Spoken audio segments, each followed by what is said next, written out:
بسم اللہ الرحمن الرحیم۔ السلام علیکم، میں ہوں آصف نثار غیاثی۔ چند روز قبل ملک میں ہمارے صوبے میں ایک عجیب چیز ہوئی ہے جس کی طرف کسی نے توجہ نہیں کی اور معلوم نہیں کہ کون کس کے ایجنڈے پہ عمل پیرا ہے، کون کیا کر رہا ہے۔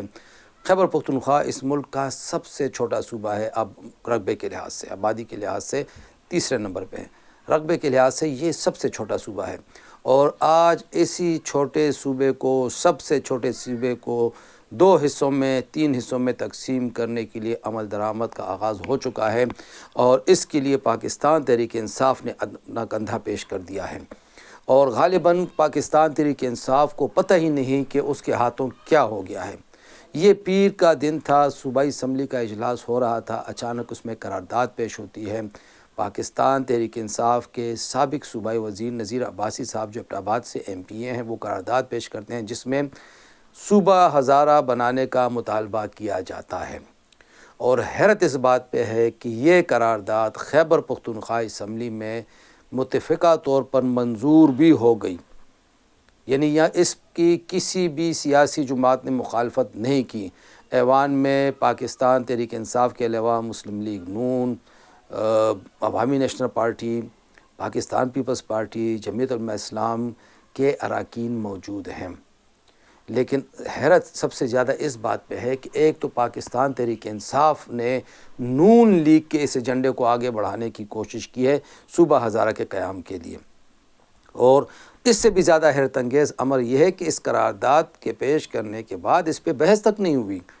کسی نے پوچھا نہیں کہ بھئی کون یہ قرارداد کیوں پیش کر رہا ہے، اس کے پیچھے مقصد کیا ہے۔ ایک چھوٹے صوبے کو تقسیم کرنے کے لیے کیا پہلے سے کوئی تیاری ہے، کوئی مشاورت ہوئی ہے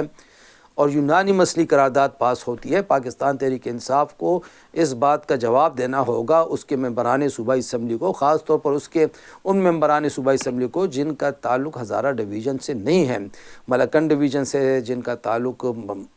بنوں، ڈیر اسماعیل خان، پشاور ڈویژن سے، مردان ڈویژن سے ہے۔ ان کو جواب دینا ہوگا کہ اس صوبے کو تقسیم کرنے کی قرارداد کے موقع پر انہوں نے کیوں خاموشی اختیار کی، بلکہ خاموشی بھی نہیں، اس کی حمایت کیوں کر کی۔ صوبہ ہزارہ ہمارے ہزارہ کے بعض بھائیوں کا مطالبہ تو ہے، لیکن ہم یہ نہیں کہہ سکتے کہ یہ اکثریت کا مطالبہ ہے، اور اس کے لیے دلیل یہ ہم پیش کر سکتے ہیں کہ جب بابا حیدر زمان نے 2013 کے انتخابات میں حصہ لیا اور بابا حیدر زمان جو تحریک صوبہ ہزارہ کے بانی تھے، انہوں نے اپنی امیدوار کھڑے کیے تو بابا حیدر زمان اور ان کی تحریک صوبہ ہزارہ کے امیدواروں کی ضمانتیں تک ضبط ہو گئی تھیں۔ کہیں پہ 500 ووٹ تھے تو کہیں پہ 400 ووٹ تھے۔ آج بھی اگر کوئی صوبہ ہزارہ کے مطالبے کی بنیاد پر الیکشن لڑے، اس کی ضمانت ضبط ہو جائے گی۔ بڑی بڑی سیاسی جماعتوں کا ووٹ بینک ہے، تحریک صوبہ ہزارہ یا صوبہ ہزارہ کا نعرہ لینے والوں کے ووٹ بینک نہیں ہے۔ 80 کی دہائی میں ایک ملک آصف صاحب ہوا کرتے تھے، مرحوم ایبٹ آباد کی، وہ صوبہ ہزارہ کے حوالے سے بات کیا کرتے تھے، وہ ہمیشہ ان کی ضمانت ضبط ہو جاتی تھی الیکشن میں۔ 88 میں، 90 میں، 93 میں انہوں نے انتخابات میں حصہ لیا تھا۔ اب اچانک یہ قرارداد پیش ہوئی، منظور بھی ہو گئی، کسی نے سوچنے سمجھنے کی زحمت گوارا نہیں کی۔ خیبر پختونخوا جو آج بھی وفاقی حکومت کے ساتھ اپنے پن بجلی کے بقایا جات کے لیے، NFC کے بقایا جات کے لیے، قبائلی اضلاع کے بقایا جات کے لیے لڑائی لڑ رہا ہے، ایک مشکل مرحلے میں ہے، اس کو تقسیم کرنے کی قرارداد کیوں کر پیش کی گئی؟ اور اس پہ سب سے زیادہ حیرت ہمیں پختون قوم پرست جماعتوں پہ ہوتی ہے۔ عوامی نیشنل پارٹی کا ابھی تک کوئی بیان نہیں آیا، قومی وطن پارٹی کی زبان پہ تالے لگے ہوئے ہیں، محمود خان اچکزئی صاحب کی جماعت خاموش ہے، پشتون تحفظ موومنٹ والے خاموش ہیں، جمعیت علماء اسلام کا کچھ پتہ نہیں کہ اس کا مطمع نظر کیا ہے،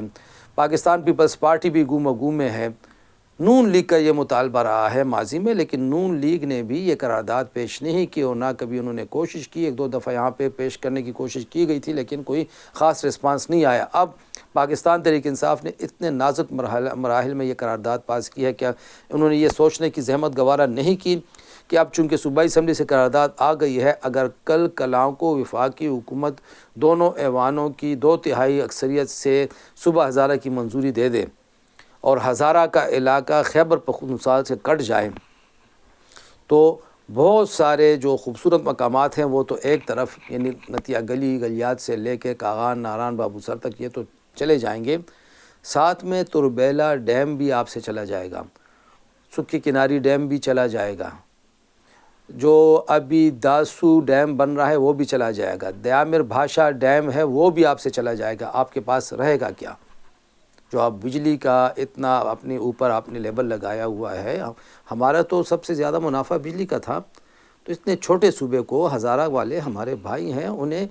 چند لوگوں کو شکایات ہوں گی، وہ ضرور صوبہ چاہتے ہوں گے، لیکن اکثریت اس صوبے سے علیحدگی نہیں چاہتی، کیونکہ انہیں پتہ ہے کہ پھر وہ ملک کے سب سے بڑے صوبے کے رحم و کرم پر رہ جائیں گے۔ اور کیا یہ اس طرف معاملہ تو نہیں جا رہا کہ صوبہ ہزارہ بنا کے تو پھر نتیہ گلی کو اسلام آباد کے حوالے کر دیا جائے؟ ضرور سوچنا چاہیے اس پہ، سیاسی جماعتوں کو، سول سوسائٹی کو، میڈیا پہ اس پہ بات کرنی چاہیے۔ قرارداد منظور ہونے کے بعد ابھی تک سب کی زبانوں پہ تالے لگے ہیں، اور یہ بڑے افسوس کی، بلکہ میں یہ اگر کہوں تشویش کی، بلکہ حیرانگی کی بات ہے، بڑی پراسرار خاموشی ہے۔ ہم نے کوشش کی ہے کہ اس خاموشی کو توڑیں، اور جلد ہی ایک اگلے ولاگ میں ہم ڈیٹیل میں اور چیزیں بتائیں گے، وہاں پہ پختون آبادی، غیر پختون آبادی، وہاں کی سب کچھ ڈیٹیل میں آپ سے شیئر کریں گے۔ آج ہمارے کہنے کا مقصد یہ ہے کہ اتنی بڑی چیز ہو گئی ہے، اتنی بڑی واردات ہو گئی ہے، اور کسی کو کچھ پتہ ہی نہیں چلا۔ خدا حافظ۔